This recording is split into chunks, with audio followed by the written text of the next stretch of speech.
Okay, let's begin with a word of prayer. Dear Father in heaven, we are so thankful for this morning. We invite your Spirit's presence. We ask for your angels' care and protection throughout this day, and we ask that your Holy Spirit can speak to us, teach us, and direct us. We ask, Lord, for a blessing upon your word, and as we look at these lines in this past history, that you can give us a clear understanding. We pray, Lord, that the conviction that these truths bring us will strengthen our faith and trust in you. Help us to depend upon you in all things, and be with us now, we pray. In Jesus' name, amen.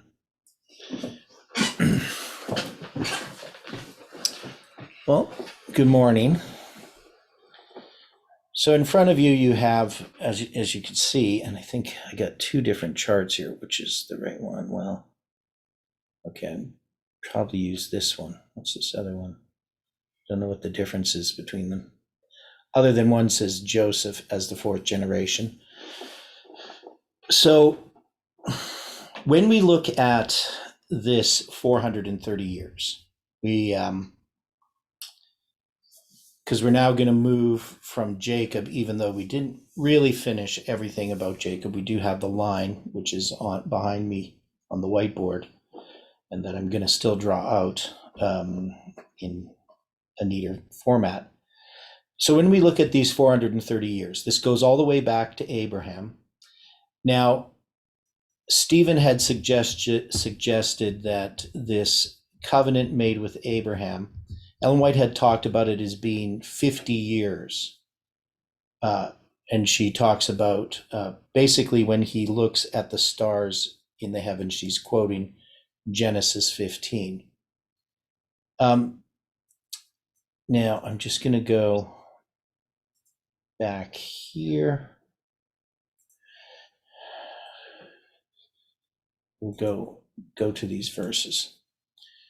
So when we go back to the life of Abraham, the call of Abraham, we're marking the 430 years and the period of 215 years to when they go down into Egypt. From this point, when Abram's 75 years old. Now we have a statement of Ellen White's that when Abraham is offering up Isaac, that he's 120 years old, and that it's 50 years since he left Ur. So that puts Abram at 70 years when he left Ur, and we know he's 75 when he leaves Haran. We noted that this promise here in chapter 12 was actually given, or this covenant with God was actually given when he was in Ur. But in a surface reading, I'd always assumed that it was here when he's 75, but it's when he's 75 that he fulfills the conditions of this covenant. And that's going to commence the time of his sojourning, and the time of the sojourning is going to be 430 years, 215 in Canaan and 215 in Egypt. And we had this drawn out on a chart that somebody else had done that I had to modify and correct. So in this one, it says that he will be blessed. He'd be God would make of him a great nation. There's nothing here about the stars. And then we're going to see in chapter 15, that's when he's going to tell the stars. And so Ellen White is placing this as 50 years. From when, Stephen? When is she marking the 50 years? From the offering of Isaac. Okay. So if she's giving 50 years from the offering of Isaac to when he leaves Ur, and she gives 50 years to this obviously can't both be 50 years, because this can't be when he's in Ur.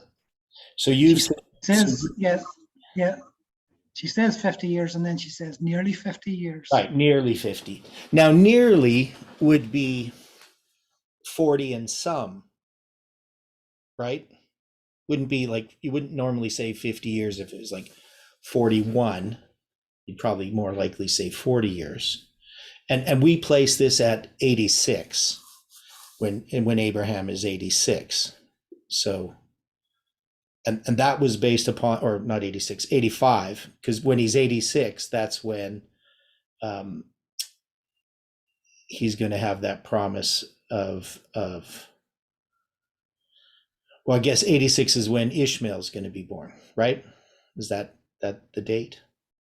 Yes, and then you have to have the time for Hagar to become pregnant.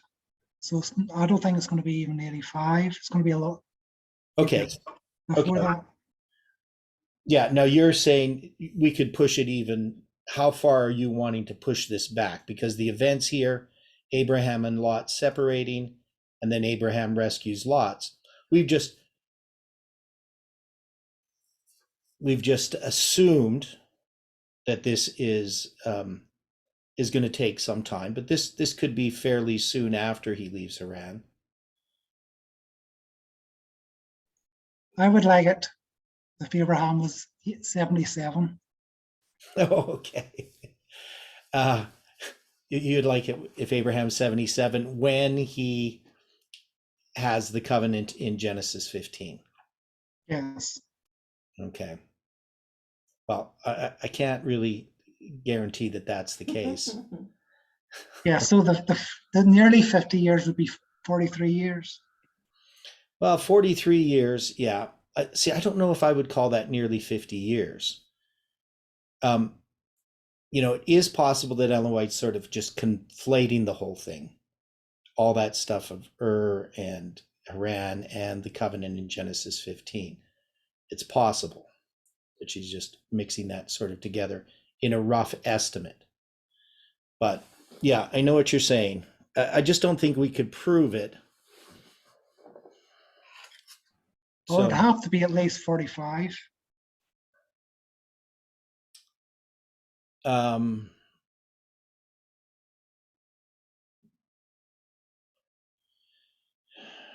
It'd be no more than that. Yeah, I know what you're saying. Yeah. So I don't know. It sometimes, and that's the problem that I've always had with some of Ellen White's statements where she uses these round figures, because sometimes they work out very exactly, and other times that she's not being exact.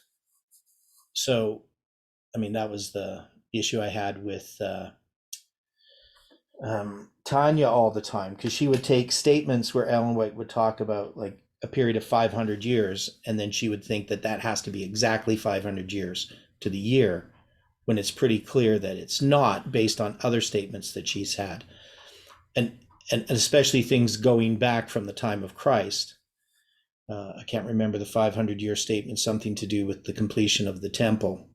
It was 500 years, and so she tried to argue that based upon that, when the temple was completed, that the situation with John the Baptist was like in 15 BC. It was kind of ridiculous. So these are things that, when I run into something like this, I just sort of reserve judgment, right? I don't dismiss it, but I don't come to an ultimate conclusion on that. Now, so anyway, we have this, wherever Genesis 15 is, it is going to be connected to the covenant that was given when he was in Ur, that this is going to be the confirmation of this covenant. We've said that this is the second, or the formalization of, how did we do this? So we have, it's the second angel's message. So it's the second covenant. So you have the first covenant, the second covenant, the third being the circumcision in chapter 17, and then chapter 22 being the fourth. And so there's that 3-1 combination. And we had noted what had we noted about these chapters? 12, 15, 17, and 22. What was the... You multiply them together and divide them by 360, you get Yeah. So you take them, you multiply them all together, and you divide them. I'm amazed that Heidi remembered this. You get 187. I'm really not amazed.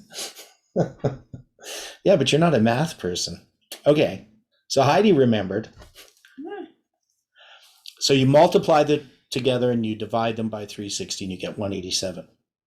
And this seems like it's something very highly unlikely to have occurred by chance. So 67,320 if you multiply these chapters together. And dividing them by 360. Why would we divide them by 360? Because that's a prophetic year, is it not? Yeah, it's a prophetic year, but why would we just do that? I mean, we could have divided it by all kinds of different things. Okay, so the numbers are covenants divided by the prophetic year. Yeah. I know, but there's another reason that I'm getting at. I understand that. Okay, sorry, can't help you that one. Because this relates to time. Well, that's obvious. Yeah. Okay. Yeah, I know it's obvious.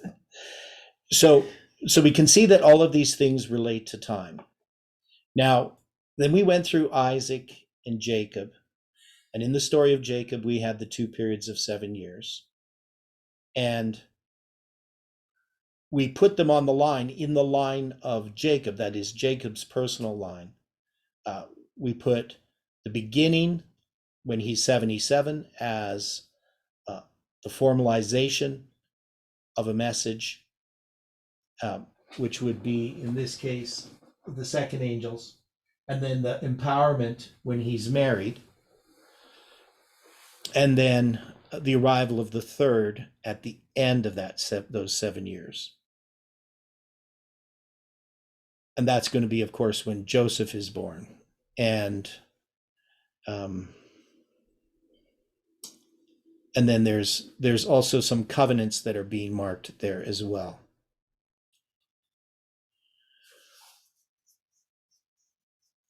So, and then we have sort of the fourth in that structure dealing with Mahanaim and all that history. So we're going to have again, and then the Jacob wrestling with the angel. So when we now going to move to the story of Joseph, and the reason why I sort of reviewed that is this period of 215 years. Abraham is in Genesis 15. They're going to talk about, I didn't do that correctly, just hang on.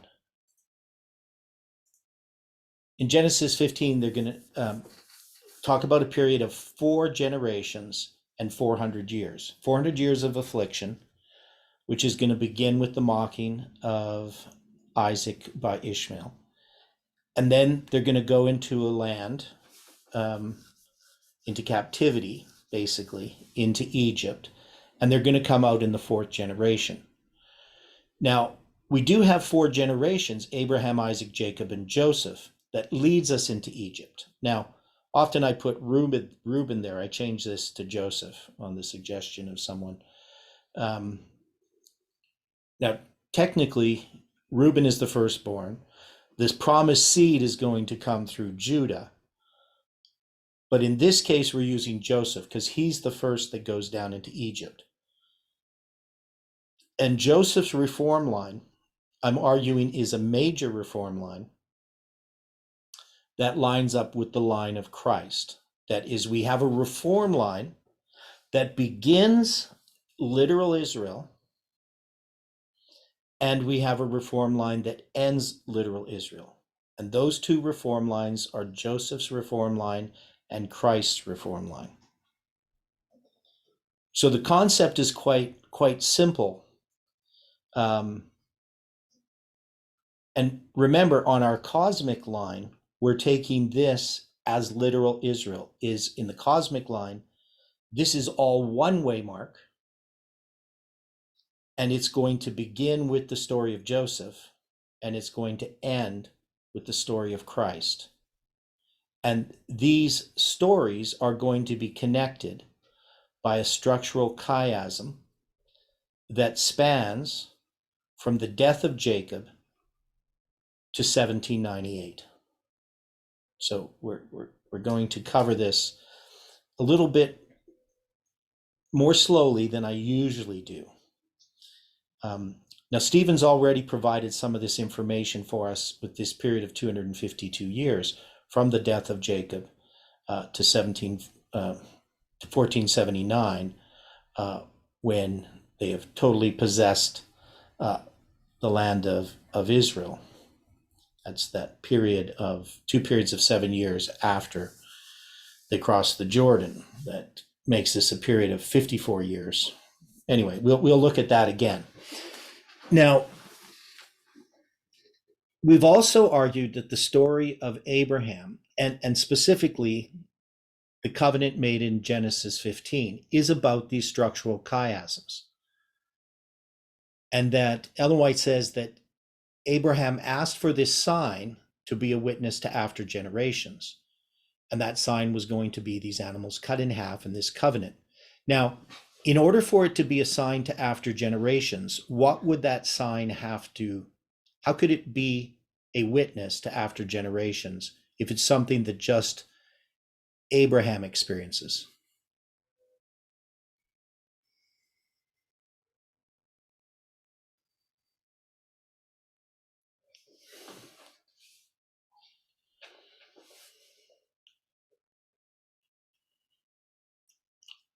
Shouldn't it be something that other people can see in order for it to be a witness?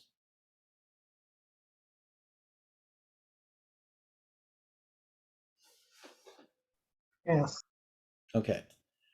So, and I don't have the Ellen White quote up here, but it's easy to look up. It's in Patriarchs and Prophets, where she's commenting on this covenant. Now, would we say that these chiasms are witnesses to after generations?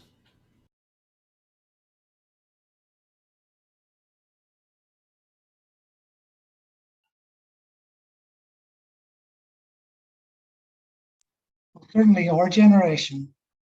Well, to our Just- generation, yeah.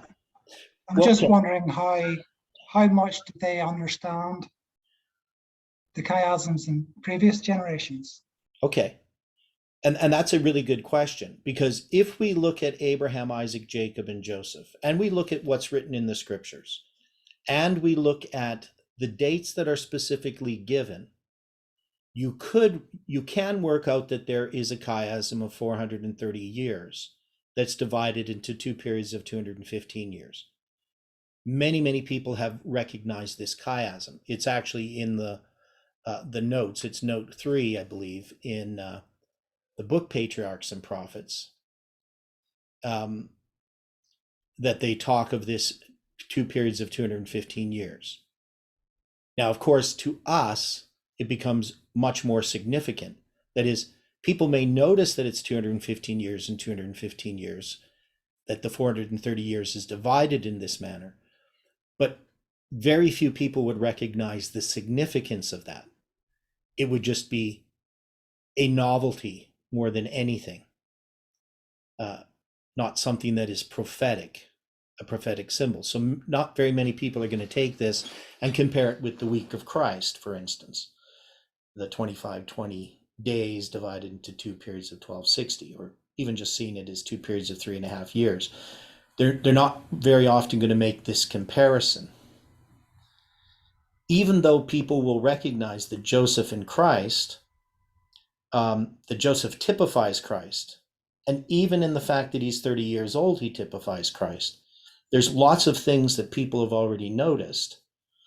Now, the question is, did the people then notice this? And I would say that they would have known this, but they would have understood the period of 430 years. Why would you say that? once it was completed. Well, because it says it in the Bible, basically. Um, so they're going to leave Israel, or they're going to leave Egypt on the self same day. It talks about in the 15th day of the first month, and the indication there is that they understand that this is connected with the past. And the self same day would be the day that they entered Egypt. So they would have recognized how long it was, and they would have recognized this chiasm. That knowledge would have been lost over time. But the people experiencing this would have noted this. They would have seen it. They understood the prophecy of the 400 years and the 4 generations. And so they would have had an understanding of what was happening. They could easily do the math and figure out that it's 430 years. And it mentions the 430 years in the book of Exodus. And if they experienced it, then it would mean something particular to them. Right. But this knowledge would have been lost. Now, so the after generations for Abraham would have been these generations that are going to be involved in the fulfillment of these prophecies. But the significance now is that in the final generation in Earth's history, these things are now fully understood in how it connects to all of these time prophecies. And this to me is one of these fundamental time periods that we can't ignore. One is they're easy things to show. It's easy to show people the 430 years and the 215 years. Most people don't see the 4 generations in that either. The 4 generations, you mean Levi, Kohath, But Amram, people that just read this out of, let's say, Patriots and Prophets. Did you Okay. say? Yeah, They don't see the 4 generations either. They don't see much. Okay. Well, yeah, people don't notice a lot of things nowadays. I'm not sure why, but maybe they're not looking for things. But it is easy to illustrate this for people. It's easy to show it, to go through that, because the ages, you don't need to know a lot of special things about calendars or anything like that. You can add up the ages. You can see quite clearly that it's 2 periods of 215 years. Now, I have run into people who argue that the 430 years is the time in Egypt, or the 400 years is the time in Egypt. And some people will argue quite vehemently for this, usually because they're trying to prove some other point, so that they have to have this 430 years for some kind of jubilee cycle or something. So they need these different spans of times that they have already worked out for some other purpose. But it's not very well accepted by anybody who spent time with this, to try to argue that the 430 years is in Egypt, or the 400 years is in Egypt alone. And one of the big problems you have there, of course, is the ages of Levi, Kohath, Amram, and Aaron, and trying to fit that many years into the time that they're in Egypt. But people manage to figure out ways to do it. Sometimes they will just argue that the spans of time for Levi refer to his other descendants, and they're just marking Kohath or Amram. But anyway, this is well accepted, especially since it's in the notes in Patriarchs and Prophet, note number 3. I don't think it's note 6. I think it's note 3. You can always look it up. And Ellen White was alive when Patriarchs and Prophets was published. She definitely didn't object to this. And also her chronology appears to support it when she talks about other spans of time. So they would not fit if you were going to connect these to a period of 400 years in Egypt, or 430 years. So the 430 years, and we also have Galatians testimony as well. So the 430 years are something that are pretty well established, that they go from 1963 BC to 1533. Maybe not particularly those dates, but at least that it spans that period of time, and that it's divided by when Jacob enters into Egypt at 130 years of age. So we're going to go through this.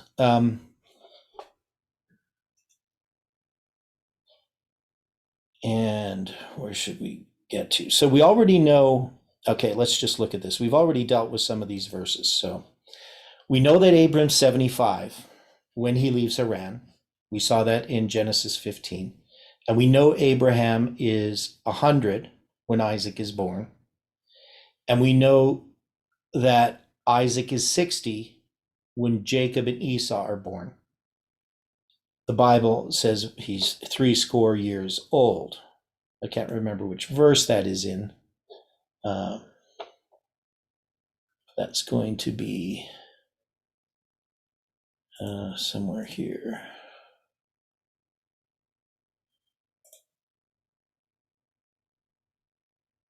Where it is, it's going to be earlier. Isaac and Rebekah. It's going to probably be chapter 25.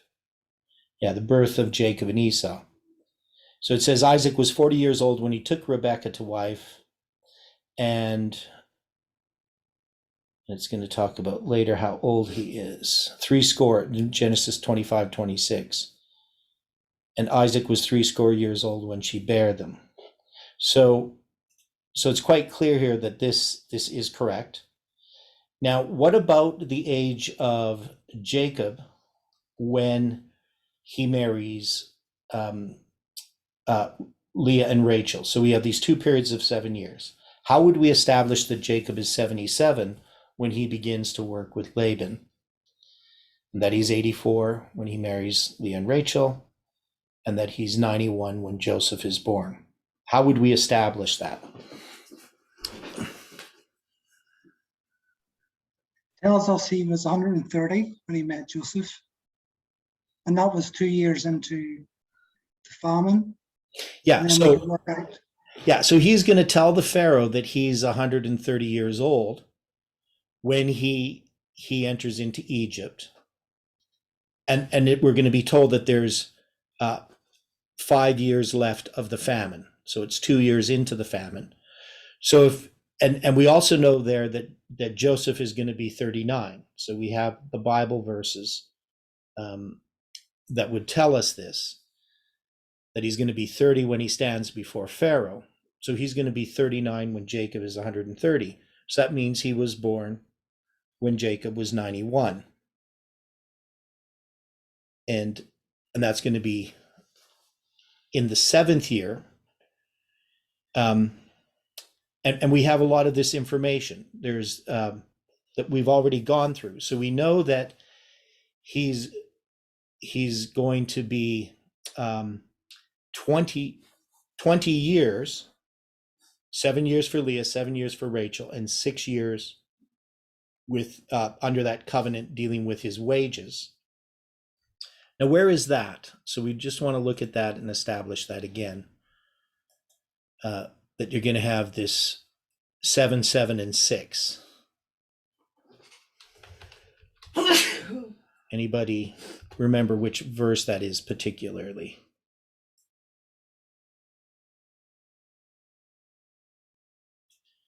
Genesis 31:41.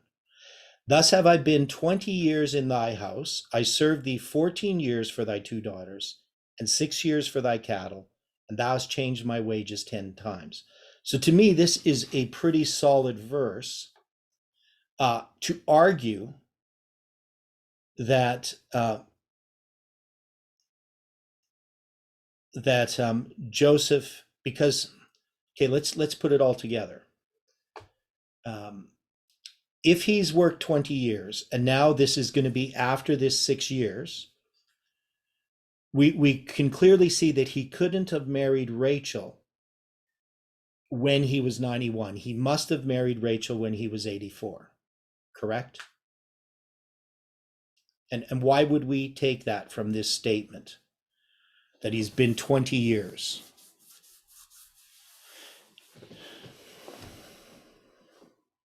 I'm just going to switch over to this here. Because Joseph was born just shortly before they left Laban's house. Okay, so yeah, because they're going to have this time. So Joseph is going to be born, and then he's going to have this agreement regarding the wages. Correct? That's pretty clear. Right. And then it's going to be 20 years that he's worked, and he's mapped this out quite clearly. So this is after they have dealt with these cattle, and he's now going to depart completely. So we know that Joseph is going to be 6 years old. And we already looked at the fact that the birth, these women are in competition with each other right from the beginning. So it talks about Rachel being barren, while Leah's having her first children. And this wouldn't have been an issue if Jacob wasn't married to Leah. There wouldn't even be you wouldn't have mentioned it. I mean, it'd be pretty obvious she's not going to have children if she's not yet married. So we can see this is something that's quite clear, but I've seen chronologists who don't address this properly. The one in particular is Jones, Floyd Nolan Jones. And I'm not sure why he misses it, but to me, this is quite clear. So we have this period of time that's going to give us these ages. We're going to know that Joseph then is going to be 30 years when he stands before Pharaoh. So I'm going to, this is, he interprets the dream, and somewhere in here, I can't remember exactly which verse it is.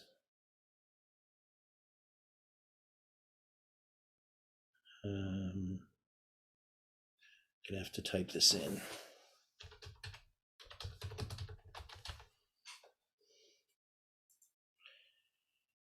And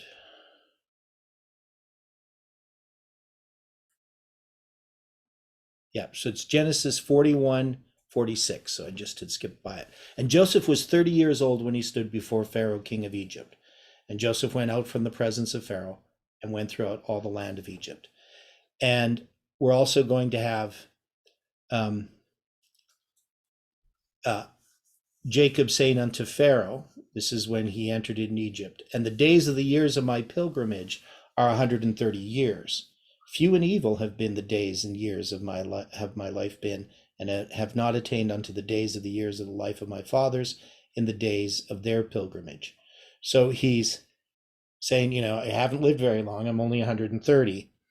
Now, when we go back to this chart, we can see that we've established from these Bible verses that this is the correct chronology. We have, we know that Joseph's going to be born when Jacob is 91, and you're going to have 30 years until Pharaoh, and then he'll be 39 then when Jacob is 130, because the 7 years of plenty plus the 2 years of famine. And so this is an easily established chronology. You're not going to have trouble showing this to people. You just have to take the time and go through the verses and just do some very simple math.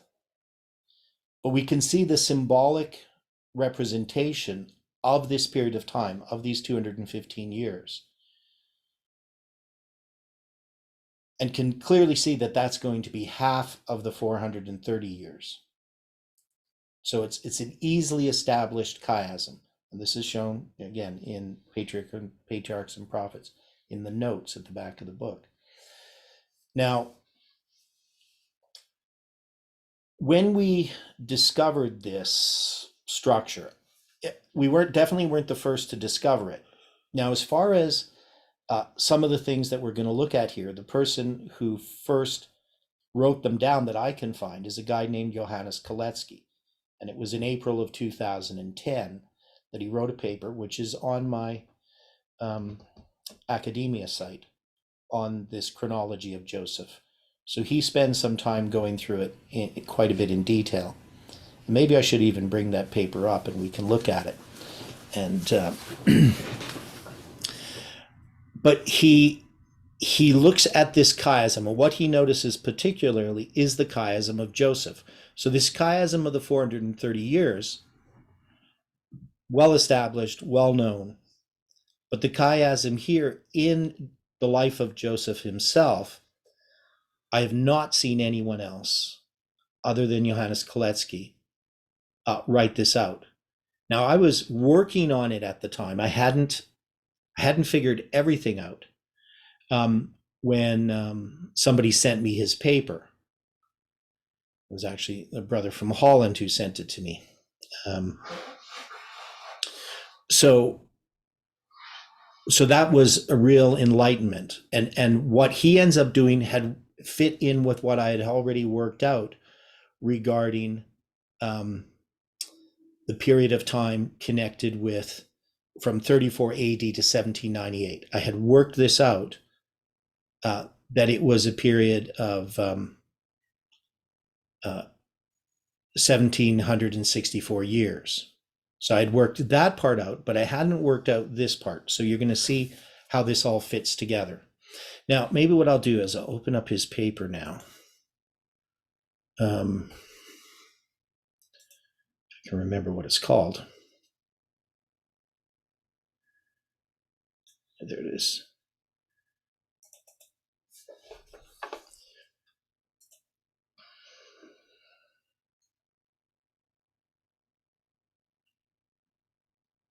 Well, that didn't work. Okay, so stay on.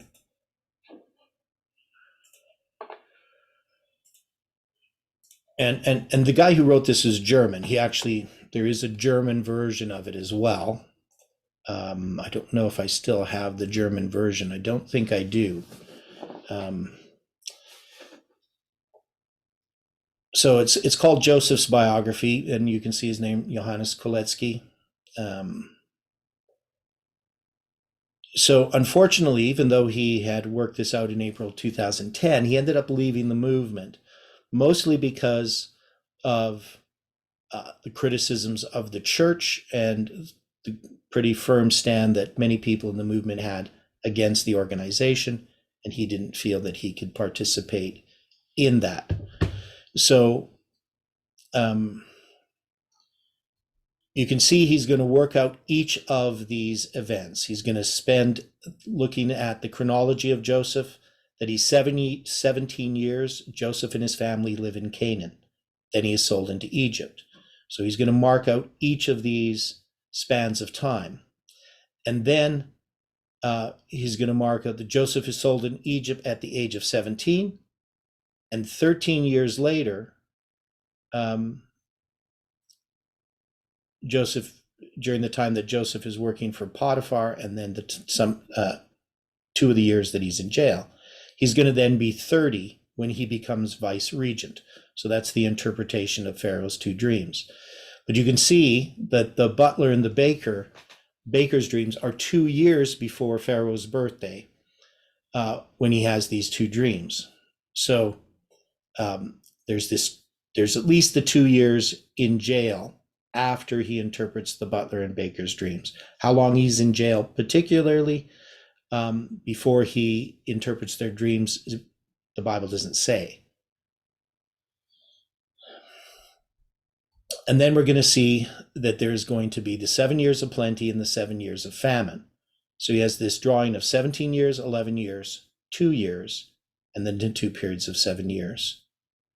Now we know that the transition from Canaan to Egypt is going to happen here. So at this point, which is 2 years into the famine, that's the center of the chiasm of 430 years. It's going to be 22 years after Joseph is sold into Egypt. So 22 years from when he's separated from his brothers, he's going to join up with them again. Ellen White mentions this as a period of 22 years. And this is in Patriarchs and Prophets again. Um, let's go here. I'll show you this.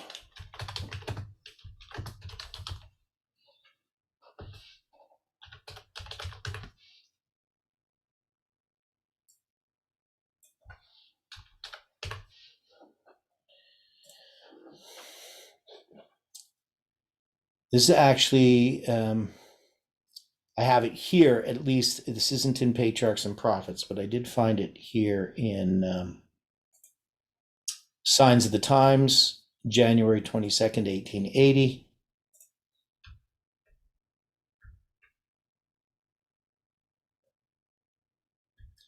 And you can see here, she says, Jacob's sons came with the crowd of buyers to purchase corn of Joseph, and they bowed down themselves before him with their faces to the earth. He knew them at once, but they failed to recognize him. There was, indeed, little semblance between the mighty governor of Egypt and the stripling whom, 22 years previous, they had sold to the Ishmaelites. So Ellen White definitely recognizes that period of 22 years.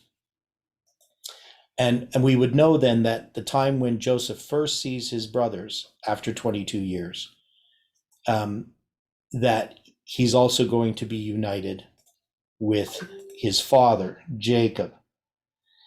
Now, the suggestion is they're going to Egypt to get grain.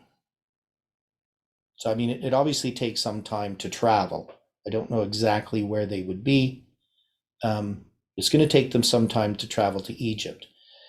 And I want to look at the scriptures addressing this, so let's go there. I hope people don't mind me going through this so slowly. Oh, that's not where I wanted to go. Where's where I wanted to go? I'm just going to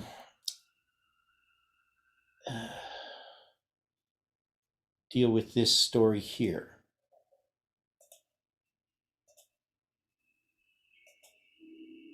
Okay, so we know he's going to meet his brothers. Joseph's brothers return to Egypt.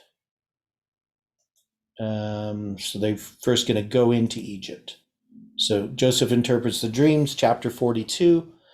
Now when Jacob saw that there was corn in Egypt, Jacob said unto his sons, Why do ye look one upon another? And he said, Behold, I have heard that there is corn in Egypt.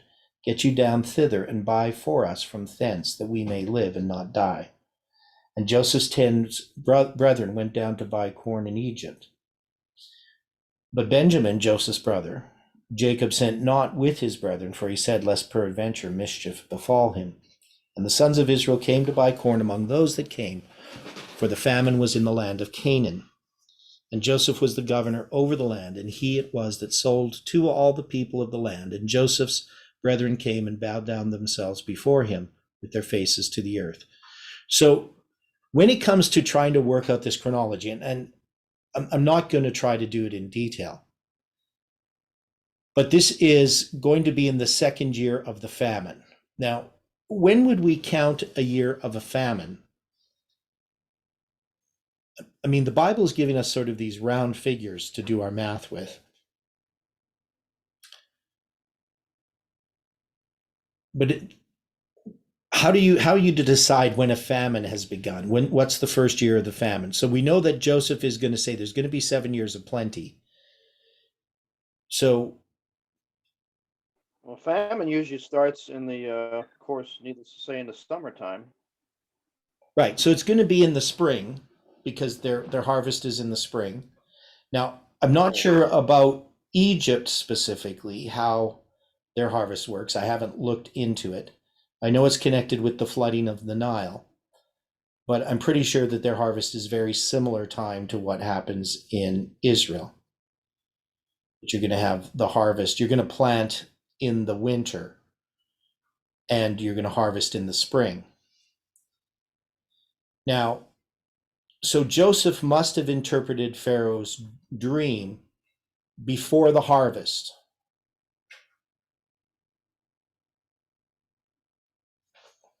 right? So he says, whether it's going to be in the winter, exactly when Pharaoh's birthday is, I don't know, but this is going to be before a harvest happens. So they know that they're going, and it's going to be some time that they're going to have to prepare. So it could be in the winter. I don't know specifically. But it's definitely not going to be just after the harvest has happened. Because he's going to be making a prediction. So you're going to have 7 years in which there is going to be plenty. So that means you're going to have a year then that there's going to be a famine. Now, the second year of the famine, so that means they're going to have a crop fail 1 year. Are we going to wait till 2 crop failures to count the second year of the famine? How are we going to count the second year?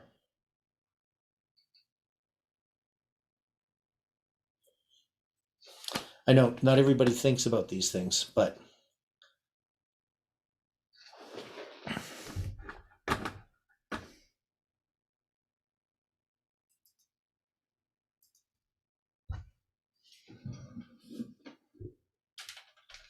okay, I'm going to use the whiteboard up here. And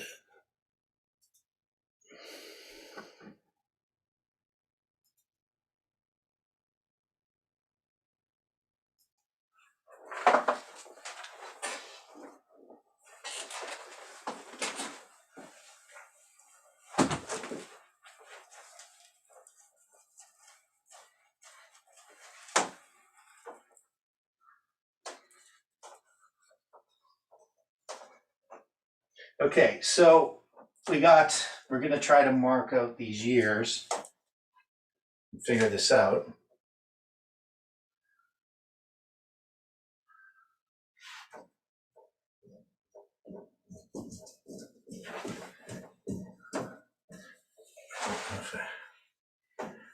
Okay, so we're going to have 1, 2, 3, 4, 5, 6, 7. So we got 14 years here.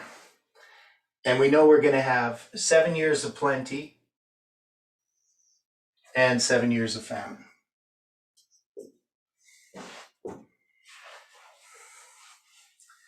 So Joseph is going to stand before Pharaoh. And let's say, to try to count these years, we're just going to count them.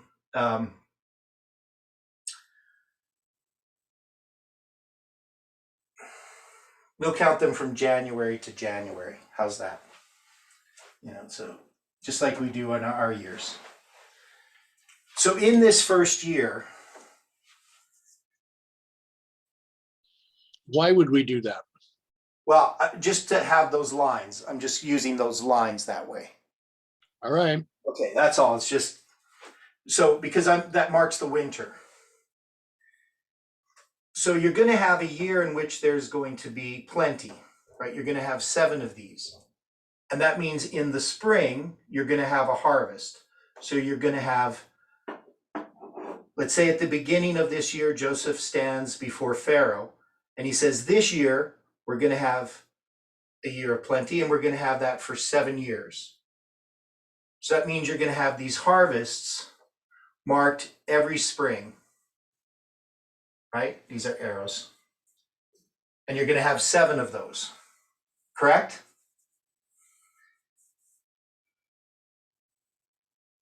And they're going to collect these harvests and they're going to build storehouses so that they can collect all of this grain.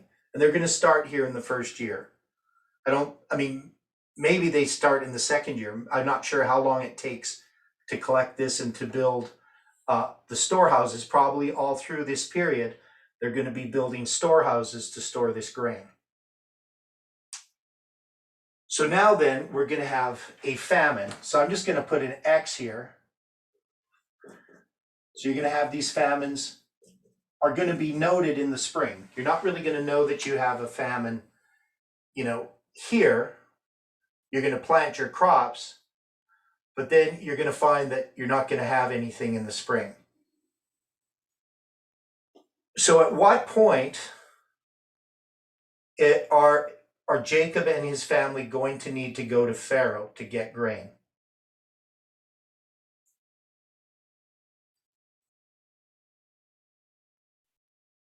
Aren't we addressing that would have to have been in the 9th year? Okay, well, so you've had a harvest here and you've had grain. And then you're going to take your grain and you're going to plant it, right? So you're going to try to keep some grain to last to the spring, but you're going to take your grain and you're going to plant it in the winter, right? So you're going to have a famine that year. You're not going to have any grain. But now, one of the reasons what are you going to do? Do you know that there's going to be 7 years of famine? First off, does Jacob know that there's going to be 7 years of famine? No, Pharaoh knows. yes, yes, Pharaoh knows, Jacob doesn't. Okay, Jacob doesn't. So why is he going to need grain here? Even if he's had some grain and he could live, why does he need grain here in the fall? In the winter? Because he's going to have to plant, right?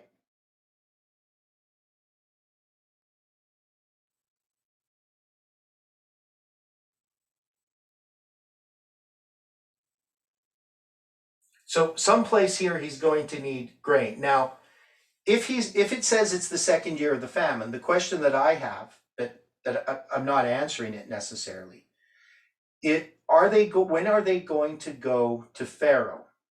Are they going to not plant? Are they going to take some of their grain and plant it? And then, because maybe they preserve enough grain and they actually plant here in the winter. But if they've planted here and they've planted here, they definitely are going to run out of food by the 2nd year, right? So it seems to me that it must be when their crop fails in the 2nd year that's when they're going to go see Pharaoh. Just going to write Pharaoh, however you can't remember how to spell Pharaoh. But anyway, that's where they're going to see Pharaoh. It's going to be in the 2nd year. Now, it's not after 2 full years, right?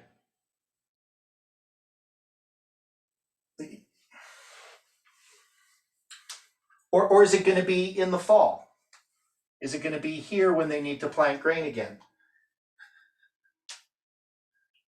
You see the problem. I'm just trying to point out the problem here.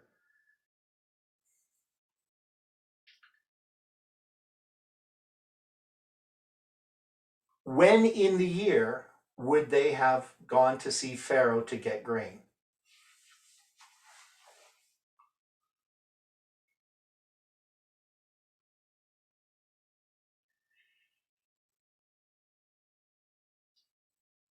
Wouldn't it have been just before they needed to plant? Because Yes. they would not have had anything to plant by that 2nd year. Okay, so you're saying here, so they've had this harvest that's failed, and now they're going to go to Pharaoh in the winter when they need to plant. So that's when you're going to place it.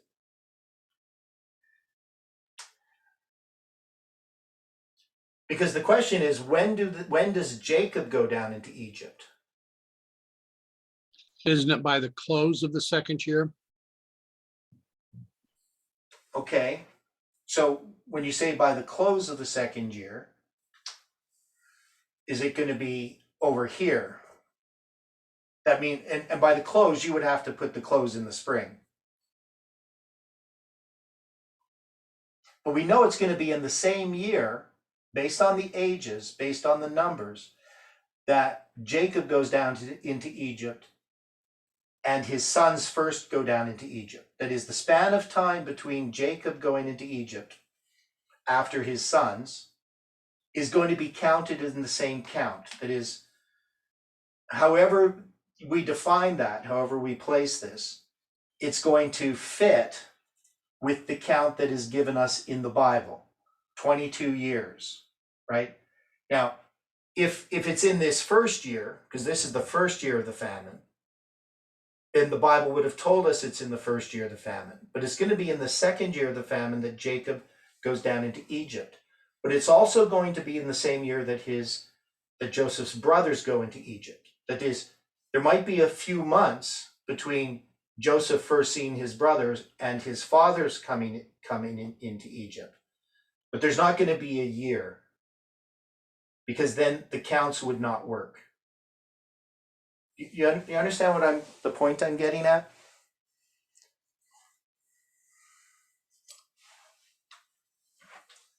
So I'm just going to make another point here. We know it's on the 15th day of the first month. And this is Exodus chapter. No, it's not Exodus. It's where's the one that talks about the 15th day of the first month? Numbers 33. Numbers 3. Is it Numbers 3 or 33? 33. Numbers 33.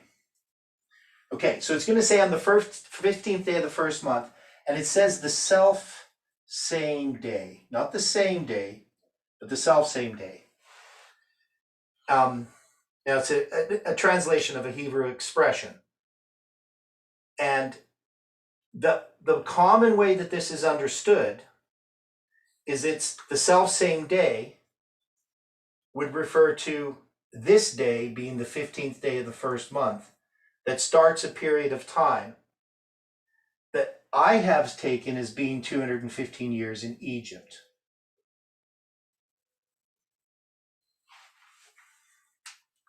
That means they would have gone into Egypt on the 15th day of the first month. That is, Jacob enters Egypt on the 15th day of the first month.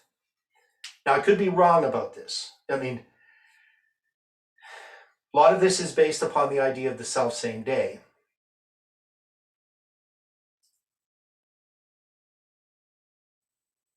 But why would we have Jacob entering Egypt in the spring? So I'm going to put, I'm going to do it this way. I'm going to say here it's in the spring that this is Jacob when he's 130. This is the second year of the famine, and there's still 5 more years left of the famine. Do people understand what I'm doing? I may be getting a little particular here.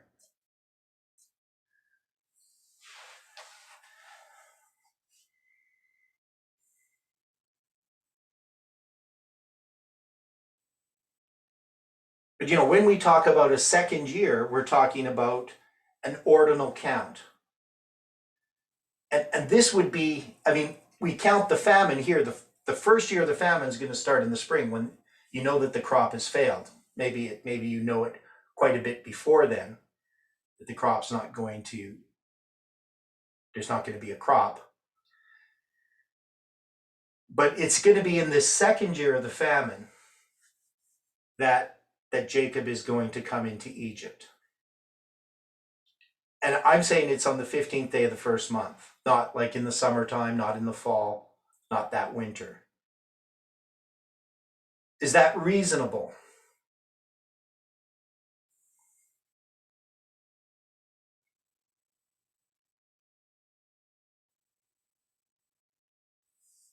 It could be. Okay. So we don't know particularly, how people are counting their ages. What we do know is that the count that's given in the Bible is meant to work out so that we can do simple math. Because we would know, when Jacob has Joseph, for instance, he's not going to have him on his birthday. At least that's not very likely.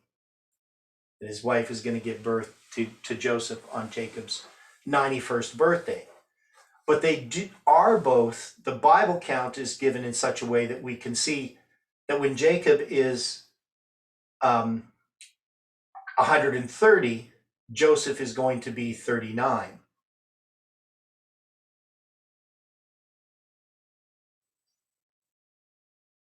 So however we try to do this, the Bible is doing this in a sense for us. It's not asking us that we need to be so precise, because it doesn't give us enough information to do these fine counts of details of exactly when in a year something occurs, unless it tells us that. Now, this is just an assumption that I've made based upon the self same day, that this must refer to, it's the same day that they went down into Egypt, the 15th day of the first month. But it's not guaranteed that that's correct. It's just an interpretation.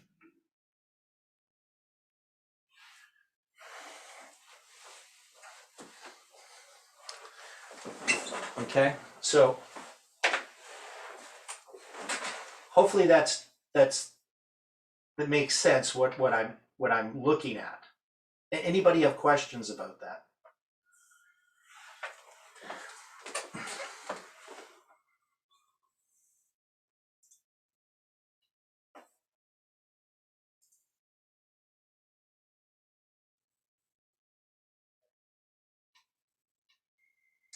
Angela wants us to note the 7 lean ears are blasted by the east wind, which devoured the full ears, Genesis 41:6, which is, we obviously know that there's that connection with Islam. So, with the east wind.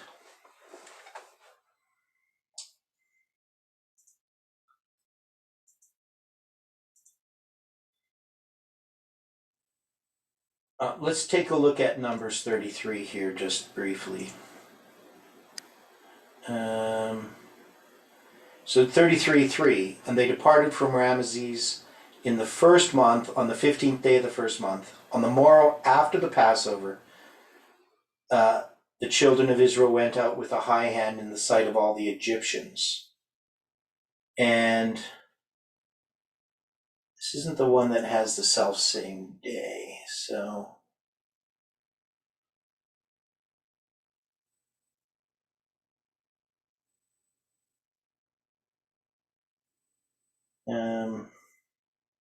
Exodus 12. Okay, it's Exodus 12. Yeah. So in which verse?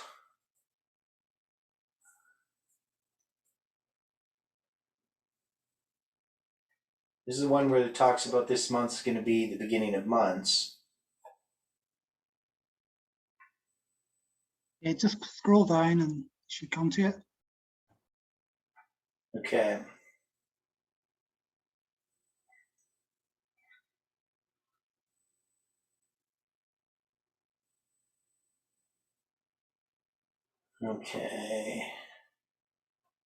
Okay, here it is.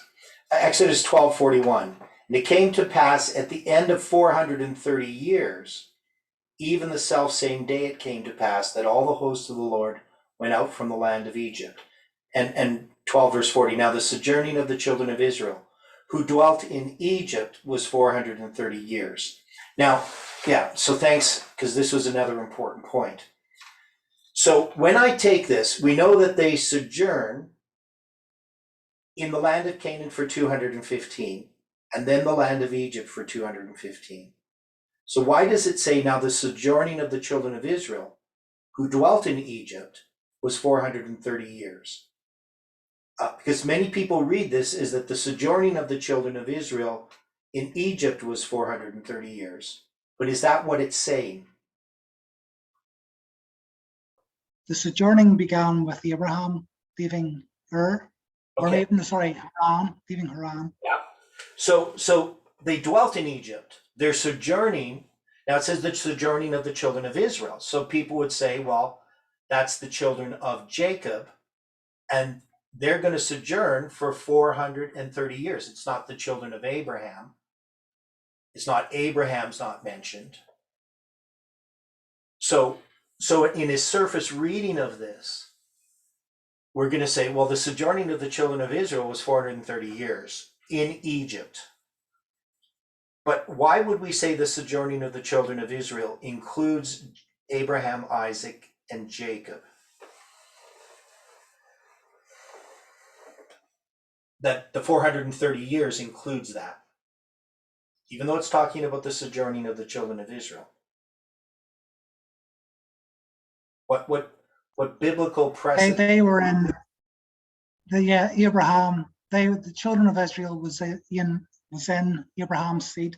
Right. So we have that example dealing with the paying of the tithes to Melchizedek when Abraham paid tithes to Melchizedek, correct? Yes. Okay.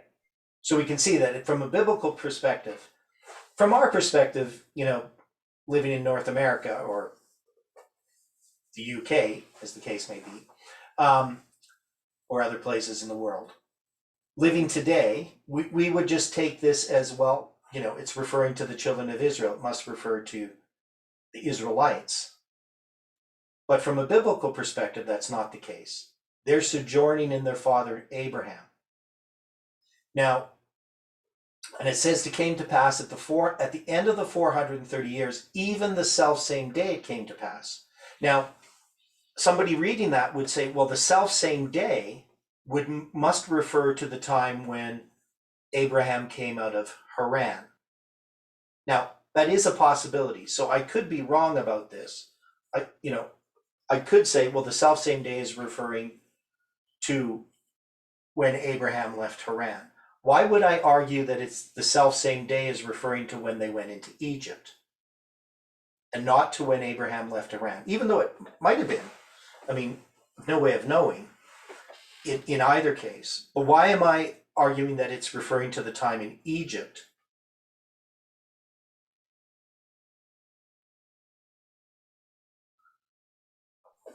It could be both. Okay, it could be both, and I agree.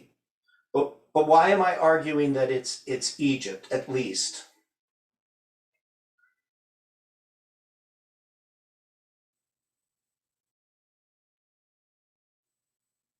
Because they're talking about the 430 years. So somebody on the surface would say, well, the 430 years, if you're going to apply the self same day, wouldn't you apply it to the beginning of the 430 years?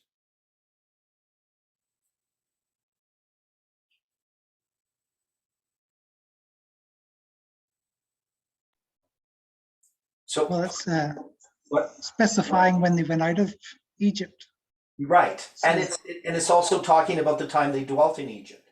Now, part of this has to do with my understanding of Hebrew. That is how, and just from studying the Bible for a lot of years, that is, often when we look at this translation from Hebrew, we read into it because you're translating it into English and we're reading it in English, and we think about how we read English, but Hebrew isn't the same way. It's got a bit different grammar and a bit different sort of way in which they structure telling a story.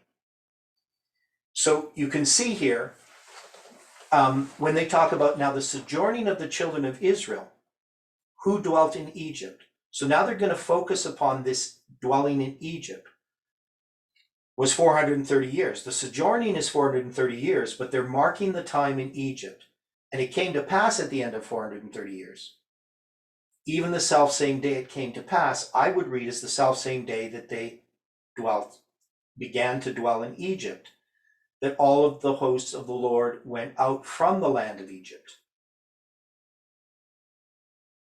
So that's the way that I would interpret it, based upon my understanding of how Hebrew is written and how they tell a story. And now there is in the Septuagint translation, they actually specify the sojourning of the children of Israel as being a period of 215 years. I can't remember how they word it. Maybe I can just look it up here. Because they're trying to clarify something that would be clear to a Hebrew writer, and they didn't want the Greek writers to be confused. So think here, if I can compare it.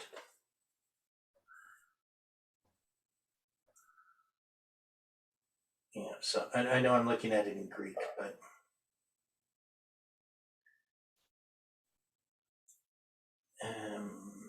so here I'll do it in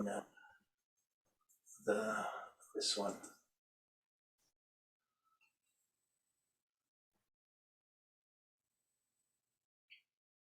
Yeah, it says here, came to pass after the 430 years, 30 year came forth all the force of the Lord out of the hand of Egypt. So this one doesn't say it. This is supposed to be the Septuagint. Just gonna look at the Latin here.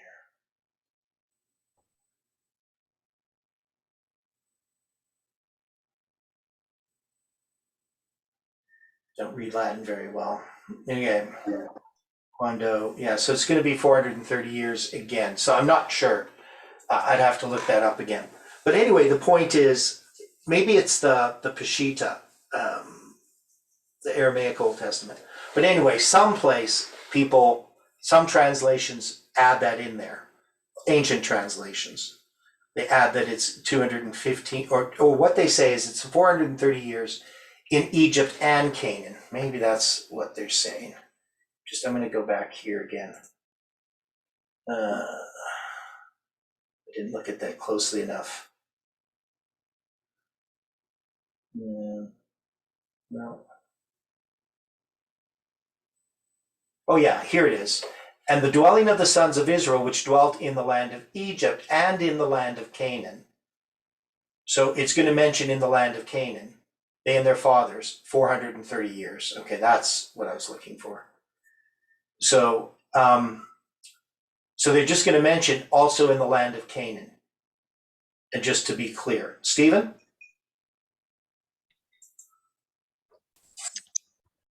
Sorry, what reference is that you were reading?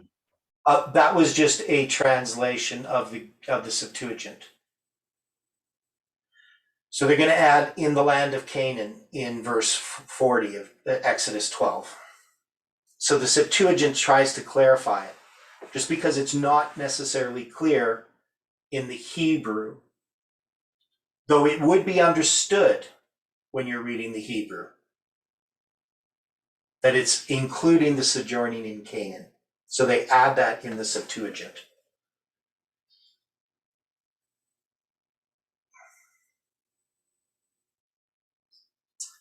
So I want to go back to here again. No jumping around here a little bit, but just to establish this period of time,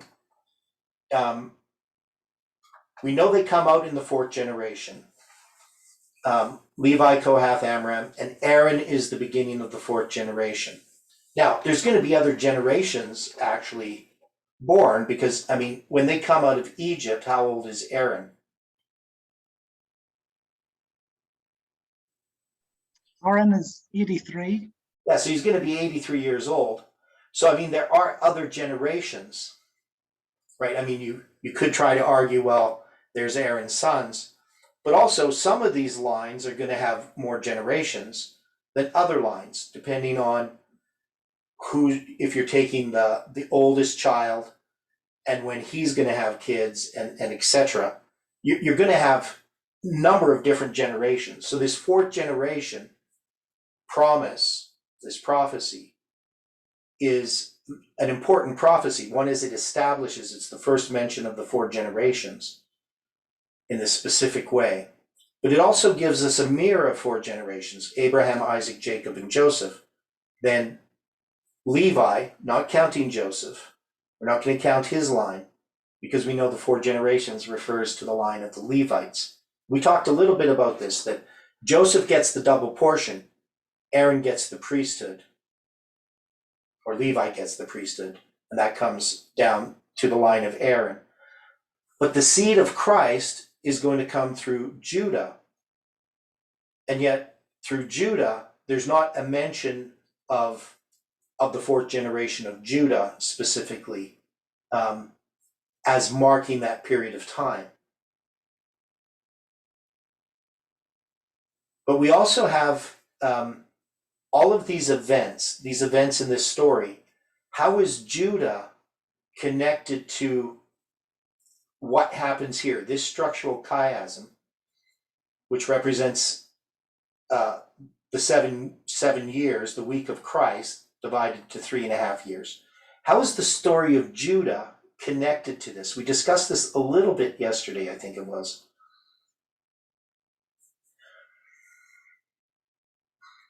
because the scepter shall not depart from Judah. And we know that David is going to be of the tribe of Judah. And of course, Christ. So what role does Judah play in this whole structural chiasm?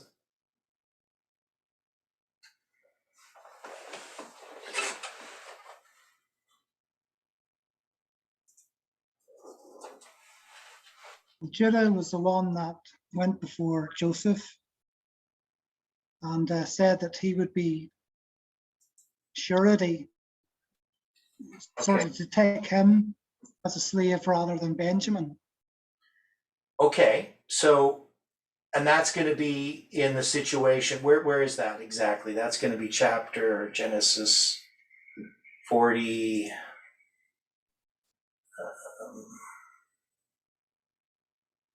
Okay. So there's a number of things in the story of Judah. So, but that idea of being a surety, what's your point from that?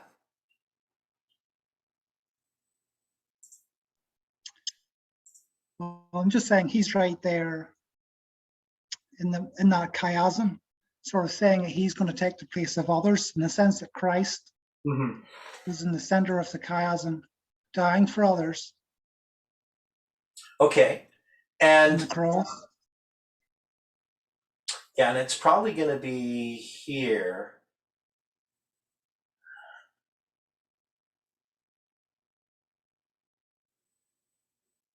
Yeah, this is in chapter 44. Judah said, "What shall we say unto my Lord? What shall we speak? Or how shall we clear ourselves? God hath found out the iniquity of thy servants. Behold, we are my Lord's servants, both we and he also, with whom the cup is found." And he said, "God forbid that I should do so, but the man in whose cup is found, he shall be my servant. And as for you, get you up in peace unto your father." And Judah came near unto him and said, "O my Lord, let thy servant, I pray thee, speak a word in my Lord's ears, and let not thine anger burn against thy servant, for thou art even as Pharaoh." So he talks about his father. And of course, this is going to touch Joseph quite a bit. "For thy servant became surety for the lad unto my father, saying, If I bring him not unto thee, then I shall bear the blame to my father forever." So this is referring back to Genesis 3. And Judah said unto Israel his father, "Send the lad with me, and we will arise and go, that we may live and not die, both we and thou, and also our little ones. I will be surety for him. If my hand of my hand shalt thou require him. If I bring him not unto thee, and set him before thee, then let me bear the blame forever." So Judah has made himself a surety here. Now we also know that it was Judah who's connected with him being sold to the Ishmaelites, right? So that's going back a bit. Joseph's dreams. And we looked at that. So Genesis 37:26, "And Judah said unto his brethren, What profit is it if we slay our brother and conceal his blood? Come and let us sell him to the Ishmaelites, and let not our hand be upon him, for he is our brother and our flesh." And his brethren were content. And we know that has to do with the joining of the two sticks, right? So when we go to Ezekiel 37, Genesis 37, Ezekiel 37, this is where you're going to have these two sticks, and you're going to write upon it for Judah and for the children of Israel, his companions. Then take another stick and write upon it for Joseph, the stick of Ephraim, and for all the house of Israel, his companions. So the two sticks are separated in this situation with Judah and Joseph, and they're joined together in Genesis, whatever it is, chapter 44, 43, whenever he meets his brothers. So that'd be probably 42. So the joining of the two sticks is Judah and Joseph, because the separation occurred with them. And so when we talk about the joining of the two sticks, Joseph's sticks is Ephraim's, right? Because when it comes to the tribes, to the kingdoms, the northern Israel is called Ephraim, and the southern kingdom is called Judah. So this joining of the two sticks, this separation, is also tying together Judah to this structural chiasm. And that chiasm is also connected to the 2520s, because the joining of the two sticks was to occur in Millerite time period. In a sense, it does in that chiasm of the two 2520s. Because we have northern Israel is being represented by the 2520. That would be Joseph's 2520 or Ephraim's, right? Northern Israel. And Judah's 2520 is the one that ends in 1844. So you have these two 2520s, but they're part of a structure. And in Millerite history, the Protestants had this opportunity, but they're going to have their horn fall. That is, they're going to become part of Babylon. In our history, what is the joining of the two sticks?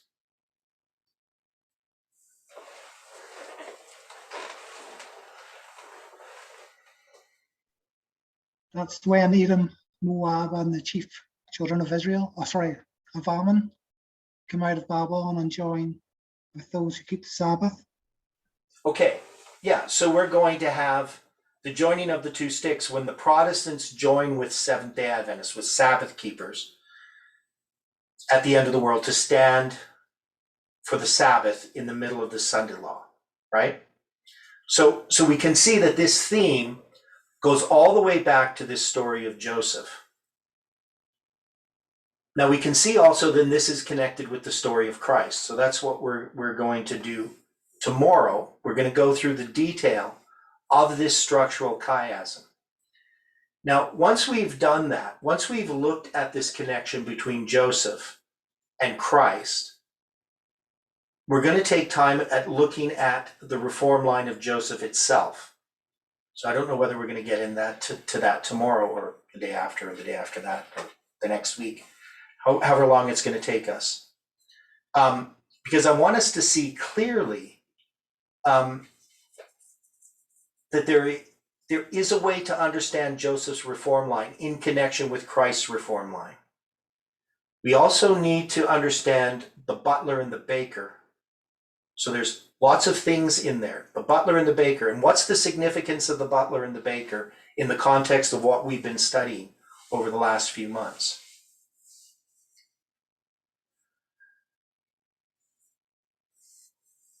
Dwight, what is it about the butler and the baker? It's the development of the two classes. Okay, but it's the 3 days, right? Very much. Of their two dreams. And so when we're looking at this history, the fascinating thing about this story of Joseph, and I'm just gonna go back and show this here. The fascinating thing about this story for me is the way that it connects to our history in such clear ways. I mean, it's not some kind of a stretch. Now, it's also much clearer when we understand what this movement has gone through. And of course, one of the things we see, which we're going to look at again, the 17 and the 11, 17 times 11 is 187. And we also saw that in the story of Abraham with the chapters 12, 17, 12, 15, 17, and 22, which, Heidi could remember. You multiply them, you divide them by 360, and you get 187. So the symbols of this movement are here. The 700 and the 777 chiasm being represented here in Jacob, in a shorthand, 77, and the 2 periods of 7 years. And then the 2 periods of 7 years regarding the story of Joseph, plenty and famine, but also the 2 periods of 7 years that happen at the end of all this, connected with possessing the land. There's also these different themes that we have to look at. Now we know that this whole line has been about the seed. That is, you're going from, you have this rise of these kingdoms after the flood, these nations. Now, first they establish this city Babel, they start establishing these cities, and then God confounds their language, and then they spread out over the whole earth. But now we have kingdoms, and God is going to take this promised seed, this promise of the seed, and he's now going to offer it to Abraham, to Abram, right? And he's going to say, in thee shall all the families of the earth be blessed. So this is a change, in a sense, from God's promise. That is, to call it a contingency, I guess, maybe, in some ways that's accurate. Because God has, of course, foreseen all of this. But he's now creating this nation in response to what has happened. And the story of Abraham, Isaac, and Jacob becomes this image, this type of the end of the world. And it's going to tie chronologically all through this history. I mean, to me, it's just an amazing story that we could look at something that, a story at least, that I've known this story of Joseph since I was at least, 5 years old, that I understood the story of Joseph. I mean, as a story, and most of us would have heard of the story of Joseph and the story of Abraham, Isaac, and Jacob. If we went to Sunday school or Sabbath school. I went to Sunday school. But yet we see in these stories something that just has never been seen in such clear ways. And then it ties to our history so powerfully. All of these symbols. And it's not something that we tried to find to fit, because we had no idea when we first laid out these lines of what it is we would find in them, and how they would connect with what we would discover later, what God would unfold to us. So to me, it's just very, very powerful. And it's something that you can show people. It's not hard to show. It's not hard to draw out these lines.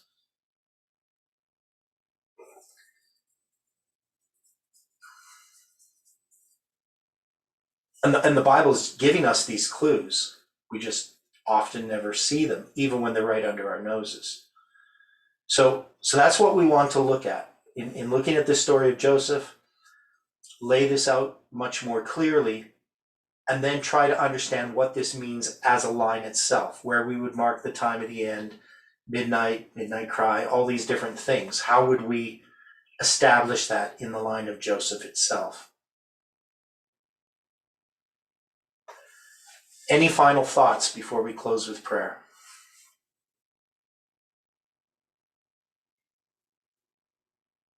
It really is quite amazing to see it all drawn out in time. Let's see, opens up a lot of things like, 7 and 7, 2 25/20s. Yeah. Yeah, and the thing is, this was seen, what you're seeing here right in front of you on the bottom, this was seen in 2010, long before we had any inclination of what these things would ultimately mean as symbols. We maybe would have known the 22 years might be a symbol of restoration. I don't even know if that symbol was fully understood. Okay, well, let's close with prayer. What's that? Oh, okay. Hey, Jeff? I was thinking of times of plenty and times of famine. You 25/20s right there. Yeah, we had that, right? Back in 2010. But I think that would be, I mean, even then, the 7-7 of Jacob, we might just see, well, 7, it's a doubling, of the 2 7 years. But to connect, we wouldn't have connected to the 777 days.